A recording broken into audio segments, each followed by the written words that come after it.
Por favor, gogoteó entre la sangre que le salía de la boca. La súplica había llegado muy tarde. El Omega ya había cercenado su cuello. Tris se acercó y tomó las armas que el Omega había usado. Aquel alfa sabe que Gulf era por mucho más cruel que su padre Dimitri. El padre del Omega mataba de un balazo, y los enemigos muchas veces ni siquiera sufrían antes de morir. Pero este Omega parecía alimentar sus almas con sus gritos.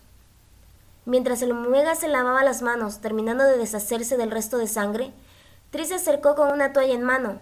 Luego de que esas delicadas y letales manos quedaran secas, el alfa le pasó una manzana, y el Omega frunció el ceño, confundido. Come más, cada día estás más flaco. Mientras un cuerpo aún temblaba y se desangraba, el alfa se preocupaba por el bienestar del diablo. No hace falta. Gulf. El Omega lo miró y el hombre le volvió a tender la manzana. Come, te estás debilitando, y así no podrás terminar de vengarte, ni a ti ni a tus padres. Aún me siento lo suficientemente fuerte para seguir arrancando gargantas. Solo me faltan dos.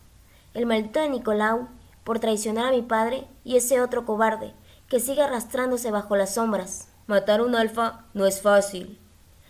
El Omega levantó una ceja. Fue un comentario bastante estúpido, y el alfa lo sabe. Es el único Omega en el mundo que más alfas ha asesinado. Se estaba volviendo un mito, y aunque la casta más fuerte jamás lo admita, este Omega se está volviendo el mayor miedo de todos. Y lo peor es que ni siquiera sabían quién era aquel pequeño que andaba por las calles matando a cualquiera que le moleste, vengando sus propias desgracias. Solo come la puñetera manzana.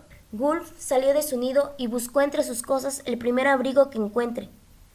Sonrió quedito y ladeó la cabeza mirando el cardigan de diferente color que su padre le regaló en su cumpleaños número 18. Fue 3 meses antes de aquella desgracia en la que perdió todo. Recuerda cómo su madre le dio un zarpazo a su padre cuando notó que el cardigan le quedaba enorme. Mas Gulf estaba encantado, chillando emocionado, dando saltitos de alegría. Salió de su pequeña casa. A pesar de que antes vivía en una mansión con sus padres, cuando estos se fueron, el lugar lo desesperaba. Era muy fría, muy grande. Cada paso hacía un eco tan desesperante, resaltando más lo solo que estaba. Escapó de aquel lugar y compró ese pequeño refugio, donde podía tener todo bajo control.